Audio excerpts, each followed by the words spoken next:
안녕하십니까, 창남입니다. 오늘 읽을 책은 부자가 되는 심리학이라는 책입니다. 저자는 올리비아 멜란과 세리 크리스티가 지었습니다.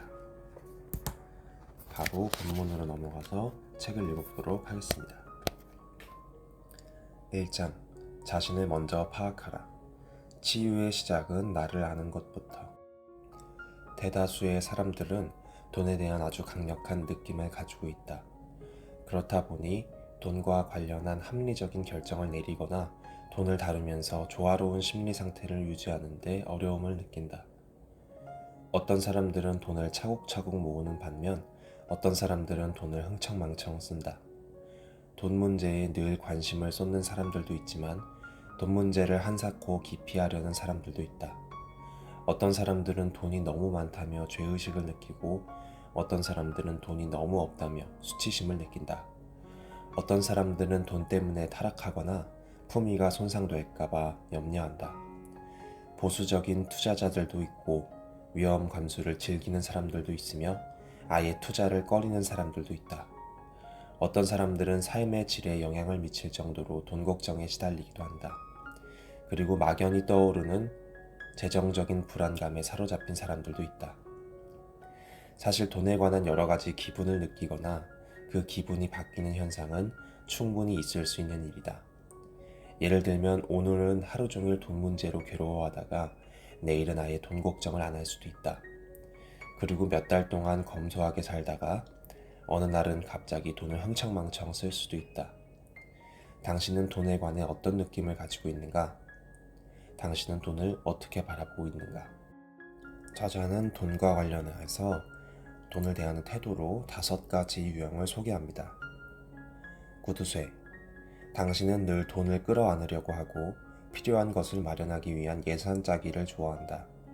아마 자신과 사랑하는 사람들을 위해 사치품목을 사거나 당장의 즐거움을 위해 돈을 쓰기가 어려울 것이다. 당신에게 돈은 안전을 의미한다. 낭비자. 당신은 자신에게 행복감을 선사하는 모든 것을 사기 위해 돈을 쓸 것이다. 장기적 목표를 위한 저축하기, 예산 짜기, 당장의 만족을 유보하기 따위를 어려워할 수도 있다. 당신에게 돈은 행복이나 기쁨과 같다. 혐오자. 당신은 돈을 타락으로 여기고 돈을 너무 많이 가지려고 하지 않는다. 갑자기 거액이 생기면 죄의식과 심적 갈등을 느낄 것이다. 당신에게 돈은 마수의 손길이다. 기피자. 당신은 카드 대금 정산이나 지출 우선순위 결정 같은 금전적 과제를 꺼리는 경향이 있다. 돈을 다루는 일에 부담을 느끼거나 소질이 없는 것이다. 당신에게 돈은 이해할 수 없거나 이해하기 싫은 수수께끼다. 축제자. 당신은 거금을 갖고 싶어하고 자산 규모가 계속 커지기를 바란다. 그 때문에 자기 삶을 충분히 즐기지 못할 수도 있고 금전적 관계가 아닌 것들은 경시할 수도 있다. 당신에게 돈은 위신, 힘, 성공을 의미하고 심지어 자존심을 뜻할 수도 있다. 제가 5가지라고 말했는데 한 가지가 더 있네요. 염려자. 당신은 걸핏하면 돈 걱정을 한다. 따라서 마음의 평화를 누리기 힘들 정도이다. 당신에게 돈은 근심일 뿐이다. 이 외에도 통합자와 분리자, 설계자, 몽상가, 위험 감수자와 위험 기피자와 같은 금전 성격 유형도 있다. 그러나 자신의 금전 성격 유형을 제대로 파악하기 위해서는 여기서 설명한 6가지 유형을 먼저 이해하는 것이 급선무이다. 일주일에 한 번 돈 관리에 대한 자신감을 향상시킬 수 있는 행동을 하나씩 수행해보자. 구체적인 행동일수록 좋다. 다음에 나오는 몇 가지 보기를 참고해 각자에게 알맞은 과제를 수행하면 된다. 구두쇠용 과제. 자신에게 줄 선물에 25,000원을 쓰겠다. 매주 예산을 살펴보지는 않겠다. 낭비자용 과제. 이번 주에 보통 예금 계좌에 2만원을 예금하겠다. 이번 주에는 예정에 없던 물건을 절대 사지 않겠다. 혐오자용 과제. 평소 갖고 싶었던 물건을 사겠다.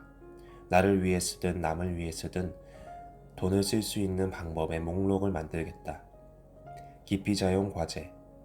이번 주에 내가 돈을 쓰는 용처를 꼼꼼히 확인하겠다. 매월 20일에 카드 대금을 정산하고 공과금을 납부하겠다. 축제자용 과제. 이번 주에는 투자 상황을 한 번만 점검하겠다. 이번 주에는 도서관을 가는 것이나 공원에서 점심 도시락을 먹는 것과 같은 돈과 무관한 행동을 하겠다. 염려자용 과제. 돈에 관한 걱정이 극에 달했을 때 무엇을 걱정하고 있는지, 최악의 상황에 어떻게 대처할지 적어 놓겠다. 이번 주에는 정신적인 안정을 취하면서 고민을 떨쳐버리도록 애쓰겠다. 이 과제를 수행한 뒤 자신의 반응을 꼭 살펴보길 바란다. 예를 들면 혐오자는 이기적인 욕구를 충족할 때 기분이 어떤지를 기록하면 된다. 그리고 새로운 행동을 수행한 자신에게 보상을 해주고 첫 발을 멋지게 내디딘 점을 칭찬하라. 이런 습관에서 벗어난 행동 연습하기는 지금까지 한 번도 갖지 못했던 정신적인 힘과 자존감을 보태는 데 도움이 될 것이다. 부모의 금전 성격 유형은 대물림된다. 올리비아의 어릴 적 경험은 부모의 금전 성격 유형을 그대로 받아들이는 아이들의 예를 전형적으로 보여준다. 그녀의 경험담을 들어보자. 아버지는 돈 때문에 걱정을 많이 하는 편이었다. 내가 어릴 때는 어머니는 집안일만 했고 그래서 외로움과 우울감을 자주 느꼈다. 쇼핑은 어머니가 내적 공허함을 채우기 위한 수단이었다. 쇼핑은 어머니에게 일종의 보상이었고 어머니가 사준 옷은 나에 대한 애정의 표현이었다. 폭발형 구매 행위에 죄책감을 느낀 어머니는 새로 산 옷을 거실 의자 뒤에 숨겨뒀다가 아버지가 기분이 좋을 때 꺼내곤 했다. 어머니는 아버지 앞에서 새 옷을 입은 모습을 보여준 뒤에야 비로소 마음 놓고 옷장에 넣었다. 늘 그렇게 반복되는 장면은 약간 우습게 보였다. 어른이 되어 남편의 수입에 버금가는 돈을 벌게 되었을 때 내가 아버지의 돈 걱정과 어머니의 쇼핑 충족을 그대로 재현하고 있음을 깨달았다. 나는 기분이 좋아진 남편의 승낙이 떨어질 때까지 새 옷을 자동차 트렁크에 숨겨뒀다. 가격이 비싸지도 않았고 심지어 내가 벌어서 쓰는데도 그랬다. 사람들의 돈에 대한 인식을 알아보는 작업에 들어가기 전까지 내가 아버지와 어머니의 금전 성격 유형의 사이를 오간다는 사실을 스스로는 전혀 모르고 있었다. 대담 프로그램에서 올리비아와 만난 어느 여성은 올리비아와는 전혀 다른 반응을 보인 사례였다. 이르마의 아버지는 대공황의 여파에 크게 영향을 받았다. 이르마를 키우면서 그는 매주 용돈 씀씀이를 검사했다. 이르마는 아버지 같은 염려자나 구두쇠는 되지 않겠다고 결심했고 결국 그녀는 돈 관리에 책임을 기피하는 과소비자가 되었다. 그녀는 절대로 누군가가 자신을 돈으로 통제하지 못하게 하겠노라고 맹세했다. 훗날 남편이 부부의 공동 수표책을 결산하겠다며 수표 기입장을 달라고 부탁했을 때 이르마는 남편이 자신을 통제하려 한다며 불만을 표시했다. 남편은 아버지가 아니다라는 점을 깨닫기 전까지 얼마간의 대화가 필요했다. 올리비아의 도움으로 이르마는 자신의 상처를 드러내지 않으면서 남편에게 필요한 정보를 제공하는 법을 배웠다. 이르마처럼 돈과 관련해서 관계를 거북하게 만드는 여러 의뢰인들을 상대하면서 올리비아는 자신의 쇼핑 중독 성향을 파악했고 그것을 개선하기 위한 단계를 밟기 시작했다. 그녀의 말을 들어보자. 물건을 숨긴 엄마의 모습을 보면서 답습을 하던 내 자신이 얼마나 우스운지 깨달은 덕분에 나는 더 이상 그렇게 하지 않았고 남편을 믿고 쇼핑 중독증을 고치기 위해 함께 노력할 수 있었다. 돈에 관한 유년기의 맹세나 무의식적으로 받아들인 메시지의 의미를 어느 정도 이해하면 자신을 좋지 못한 상태로 이끄는 현재의 고질적인 태도에 탈피하는 데 큰 도움을 받을 수 있다. 사람들은 돈이 가진 신기한 능력을 마법처럼 여기는 경향이 있다. 그 때문에 어긋난 믿음이 생겨나기도 한다. 돈은 이렇다 하고 생각하는 근거 없는 믿음에도 어느 정도 진실은 담겨 있다. 하지만 돈에 관한 잘못된 신념을 신화처럼 복음처럼 떠받들다 보면 근심, 공포심, 집착 같은 돈에 대한 강렬한 감정에 사로잡혀 아주 간단한 재정적 결정과 행동조차 어렵게 여길 수 있다. 대부분의 사람들이 적어도 한 가지는 돈에 관한 신념을 가지고 있다. 또 많은 사람들이 여러 가지 신념을 동시에 가지고 있다. 다음은 가장 일반적으로 볼 수 있는 돈에 관한 믿음이다. 돈은 행복이다. 돈은 사랑이다. 돈은 힘이다. 돈은 자유다. 돈은 자존심이다. 돈은 안전이다. 이 6가지 돈과 관련한 신념 중 당신에게 영향을 미치는 것이 있는가? 만일 그렇다면 그 잘못된 믿음의 정체를 폭로할 수 있는 방법을 살펴봐야 할 것이다. 그렇게 해야만 비로소 자신을 둘러싼 경제적 생활이 무리한 강요의 삶이 아닌 심리적인 조화를 이루어 좀 더 삶의 질을 향상시키는 방향으로 흘러갈 것이다.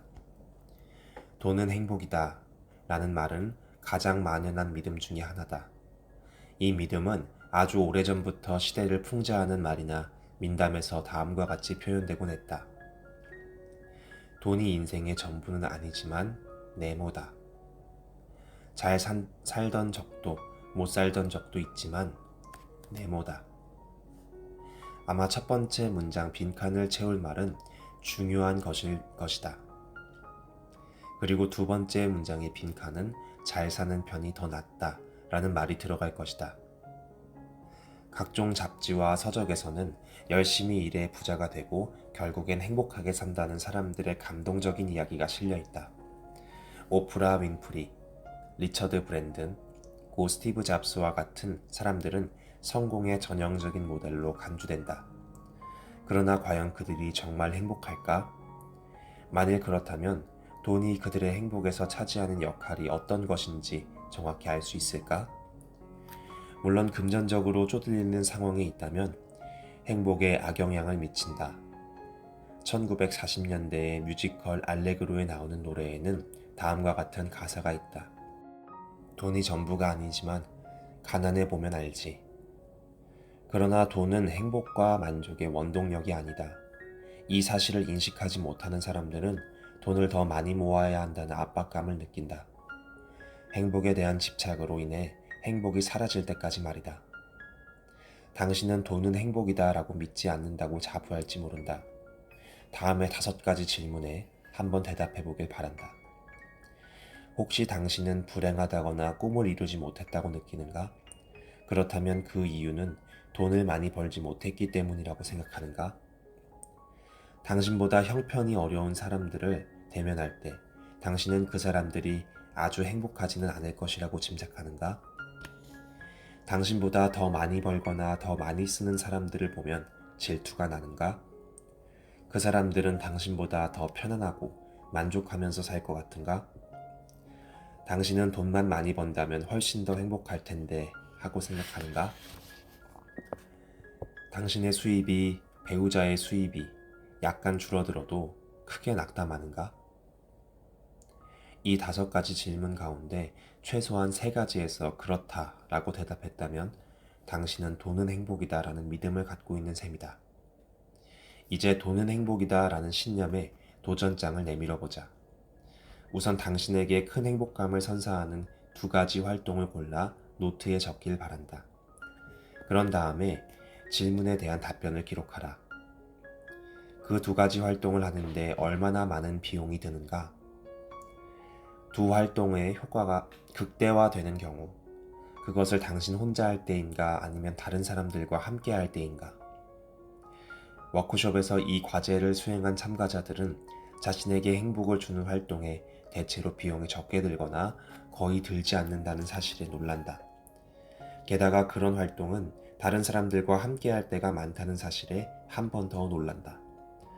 그러므로 사실 많은 사람들에게 적용되어야 할 공식은 돈은 행복이 아니라 사회적 활동은 행복일지도 모른다. 어떤 사람들은 자연 속에서 산책, 혼자 있는 시간, 좋은 책 읽기 등 즐거움과 보람을 느낀다. 만일 당신도 그런 사람들에 속한다면 그것은 당신이 느끼는 행복 중 상당 부분이 돈과 거의 무관하다는 증거다. 한 가지 활동을 더 해보자. 앞으로 2주 동안 당신의 모든 지출 내역을 기록하라. 각 지출에서 느낀 만족감을 10점 만점 기준으로 점수를 매겨라. 이 과제는 새로운 사실에 눈을 뜰 수 있는 정말 놀라운 경험이 될 것이다. 평소에 당신이 돈을 지출하는 방식이 행복감을 전혀 향상시키지 않는 방식일 때가 많다는 점을 깨달을 것이다. 만일 아직도 돈이 많을수록 더 행복하다고 믿는다면 다시 과제를 하나 더 해보자. 돈은 행복이다 라는 신념의 오류를 드러내는 사례를 찾아보길 바란다. 오래 숙고할 필요는 없을 것이다. 돈은 많지 않아도 자신의 경력, 인간관계, 자원봉사 활동 등에 만족하는 사람들이 금방 떠오를 것이기 때문이다. 몇 년 전에 사례가 있다. 부에 관한 어느 잡지를 읽은 여러 독자들이 다음과 같은 반응을 보였다. 요약하면 이렇다. 지난 20년을 돌이켜보면 우리 부부는 수입이 적었을 때가 가장 행복했던 것 같다. 우리 삶은 지금보다 더 단순했고 우리는 훨씬 창의적인 자세로 하고 싶은 일을 했다. 그다지 힘들게 일하진 않았고 삶을 즐기고 사랑을 나누기 위한 시간과 에너지도 많았다.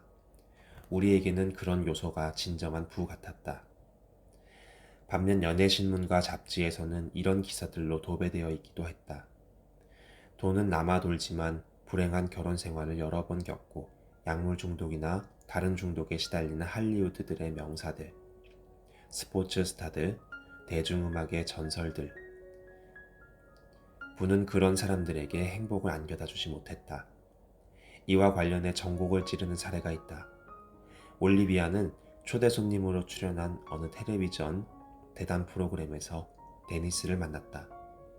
데니스는 정말로 성실한 남자였는데 복권에 당첨되었다. 그는 통념과 달리 복권에 당첨됐어도 행복감을 느끼지 못했고 오히려 걱정에 시달렸다고 고백했다. 그에게는 사업 기회가 쏟아졌고 심지어 낯선 여성들로부터 몇 차례 결혼 프로포즈를 받기도 했다. 한때는 사람을 믿는 사람이었지만 어느새 그는 타인을 의심하는 사람으로 변했다. 남들이 자기 돈을 노리고 접근하는지 아니면 인간적으로 정말 자신을 좋아하는지 구분하기 어려웠던 것이다. 뜻밖의 횡재 때문에 데니스의 삶은 생지옥으로 변했다. 당시 그는 상황에 대처하는 요령을 배우는 중이었지만 절대 돈이 행복이라고 말하지 않을 것 같은 상태였다. 다른 복권자들의 당첨 이야기를 살펴봐도 비슷하다. 갑작스러운 횡재 때문에 그들은 삶이 매우 불안정해졌고 문제를 해결하기보다 오히려 훨씬 더 많은 문제가 생겨났다. 최근 우리 사회가 경제적 불확실성이 더욱 극심해졌을 때를 감안했을 때 사회 곳곳에 침투한 돈에 관한 잘못된 믿음을 벗어나는 것이 상황을 유연하게 대처할 수 있는 효과적인 방법이 될 것이다.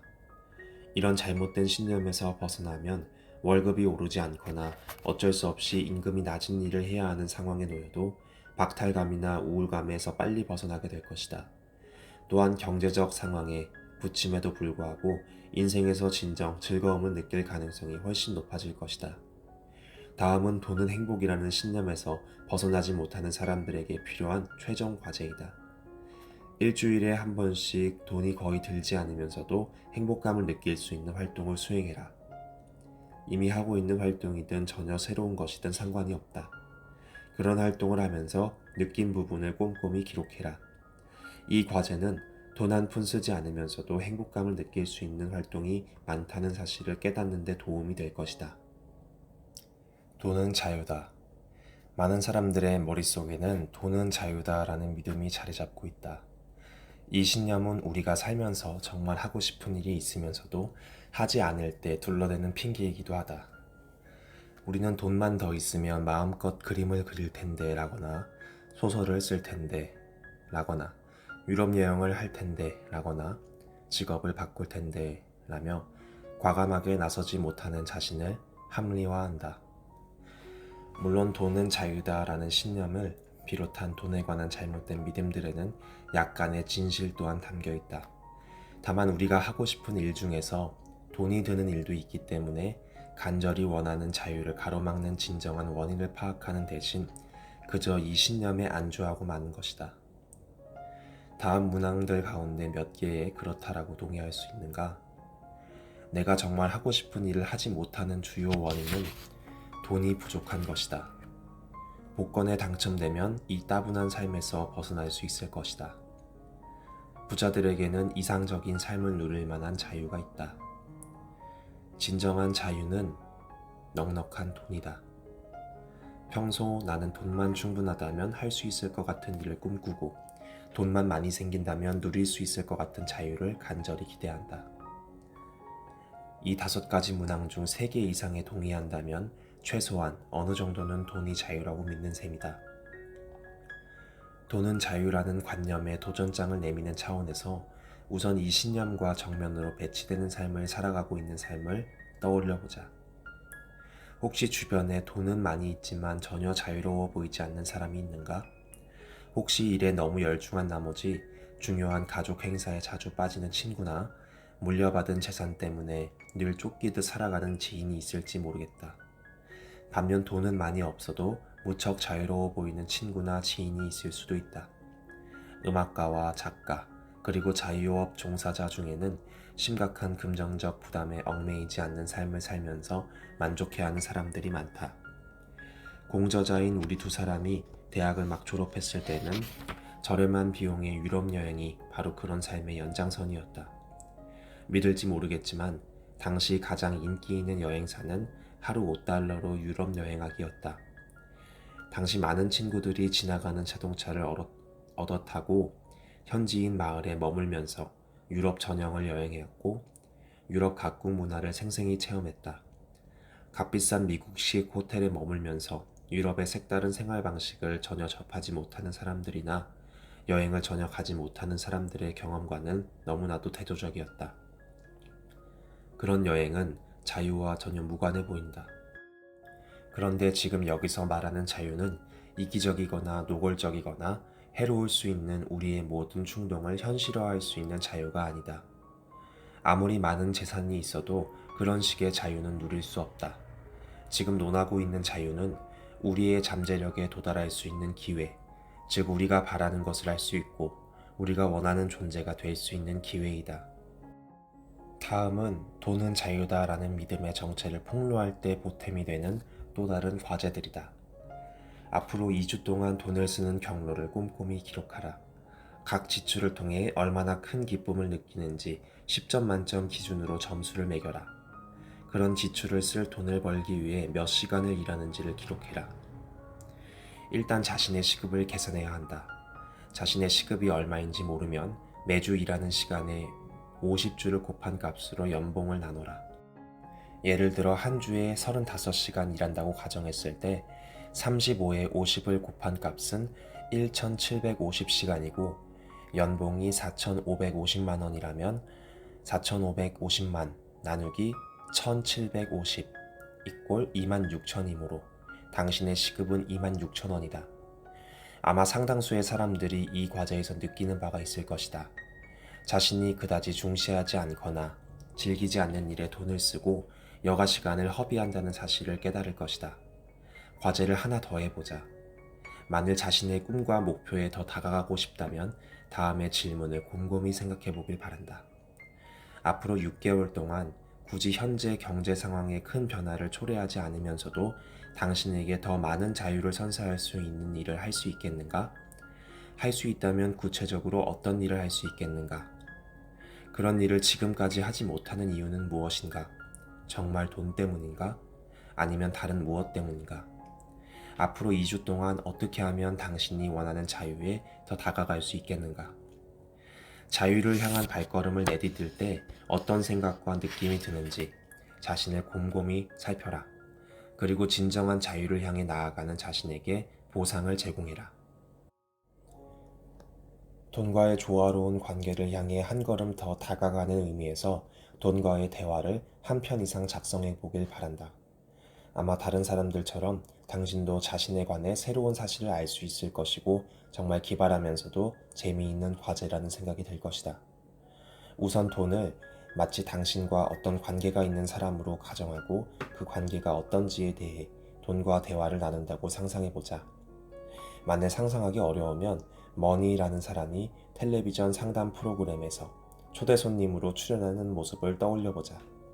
머니 씨는 당신에게서 어떤 대접을 받는다고 말할까? 예를 들어 당신이 낭비자인 경우 아마 돈은 이렇게 말할 것이다. 그는 나를 함부로 다뤄요. 존중심이라고는 찾아볼 수 없죠. 구두쇠일 경우에는 그녀는 나를 너무 꽉 움켜잡아요. 숨을 쉴 수 없을 지경이에요. 라고 불평할 것이다. 당신이 혐오자이면 그는 나를 더럽게 여깁니다. 라고 평가할 것이다. 이처럼 돈이 대담 프로그램에 출연해 발언하는 장면을 떠올리면 돈을 당신과 어떤 관계를 맺고 있는 사람으로 상상하는 것이 더 쉬워질 것이다. 이제 돈에게 직접 말을 걸면서 돈과의 대화를 작성해보자. 이때 나중에 검토할 수 있도록 대화 내용을 기록하거나 녹음하는 것이 좋다. 돈과 대화를 나눈 후에는 이 대화에 관해 내면의 논평을 준비한다. 당신에게 가장 가까운 사람이 이 대화를 읽었을 때 어떤 평가를 할지를 써보는 것이다. 다음 5단계를 밟아 준비한다. 하나, 당신과 돈과의 관계를 주제로 돈과의 대화를 나눠라. 대화의 길이는 당신에게 달렸다. 대화 속도도 알아서 정하고 대화가 자연스럽게 마무리되는 듯한 느낌이 들 때까지 대화를 지속하라. 돌발적인 상황을 담담히 받아들여라. 당신과의 관계 속에서 돈이 드러내는 모습이 머릿속에 떠오르면 그것을 있는 그대로 묘사하라. 둘, 어머니가 당신이 작성한 돈과의 관계를 방금 읽었다고 가정하라. 대화를 읽은 어머니는 과연 어떤 의견을 내놓을까? 어머니의 논평은 아주 간단해야 한다. 한두 문장이나 짧은 한 단락이어야 한다. 셋, 이번에는 아버지가 그 대화를 듣고 의견을 제시한다고 가정하라. 가끔 어떤 아버지는 아무런 논평이나 반응을 보이지 않을 때도 있다. 물론 무반응에도 의미가 담겨 있다. 하지만 일단 아버지가 당신과 돈의 대화를 읽고 나서 논평을 내놓는다고 상상해라. 넷, 어머니와 아버지를 제외하고 과거에 당신에게 큰 영향을 미쳤던 사람이 당신과 돈과의 의견을 내놓는 장면을 상상해라. 예를 들어 배우자라면 아마도 어떤 의견을 제시할 것이다. 할아버지나 할머니, 대부, 종교적 스승, 절친한 친구 등 당신과 돈과의 관계에 영향을 미친 사람들은 어떤 의견을 내놓을까? 5. 끝으로 하느님이나 당신 내면의 목소리가 당신이 작성한 돈과의 관계를 듣고 어떤 의견을 제시하는지를 상상해라. 만약 돈과의 대화를 작성하기가 어렵다면 다음에 나오는 낭비자, 구두쇠, 기피자, 혐오자, 축제자 등이 작성한 돈과의 대화의 샘플을 참고해도 좋다. 그러나 되도록 당신 나름대로 돈과의 대화를 먼저 작성한 뒤 읽어보기를 바란다. 혹시 돈과의 대화를 작성했는가? 아직 작성하지 못했지만 돈과 당신의 대화, 부모나 다른 사람들의 논평, 그리고 하나님의 목소리를 기꺼이 상상해보고 싶다면 당장 돈과의 대화를 작성하기 바란다. 당신이 작성한 돈과의 대화에서 가장 인상적이었던 점은 무엇인가? 어떤 점을 배웠고 어떤 점이 생각났고 어떤 느낌이 들었는가? 재정 생활에서 균형을 모색하는 데 도움이 될 만한 통찰을 얻었는가? 혹시 습관에서 벗어난 행동 연습하기와 관련한 아이디어가 떠올랐는가? 돈과의 대화는 여러 번 되풀이해도 된다. 이상적으로 말하자면 되풀이해야 한다. 당신과 돈과의 관계가 점점 분명해지고 그것이 점점 의식적인 관계로 변모하면서 돈과의 대화는 매번 조금씩 발전할 것이다. 돈과의 대화는 매달 한 번 작성할지, 격주나 매주 한 번 작성할지, 아니면 일주일 내내 작성할지 각자 알아서 판단하면 된다. 작성 간격을 어떻게 하든 간에 정기적으로 돈과의 대화를 작성하면 머니 하모니에 다가가는 과정을 직접 느낄 수 있을 것이다. 또 그 과정에서 발견되는 걸림돌을 하나씩 제거하는 데 보탬이 될 것이다. 그리고 현재 당신이 씨름하고 있는 금전 문제나 갈등을 주제로 돈과의 대화를 작성해 볼 수도 있다. 돈과의 대화는 꽤 효과적인 과제이다. 모쪼록 어설프고 잘못된 당신의 오래된 태도와 행위를 확인할 수 있도록 돈과의 대화가 가진 위력을 과소평가하지 말길 바란다. 재정생활의 균형을 잡아줄 수 있는 돈과의 대화에서 얻은 통찰을 명심하고 그대로 실천하면 당신과 돈의 기존 관계를 당신에게 정말 필요한 부분을 채워주는 관계로 변모시킬 수 있다. 직접 돈과의 대화까지 작성한 당신이라면 이제 머니 하모니로 다가가는 여정의 절반을 온 것이다. 네, 오늘 내용은 여기까지입니다. 이 책은 돈에 관련된 어떤 태도를 유형화시켜서 그에 대한 맞춤 처방전을 제시하기도 하고요. 돈과 관련된 잘못된 신념에 반박을 함으로써 그동안 내가 돈을 이렇게 대해왔구나 라는 것을 깨닫게 해줌으로써 부에 좀 더 가깝게 다가갈 수 있도록 해주는 재미있는 책이었습니다. 들어주셔서 감사합니다.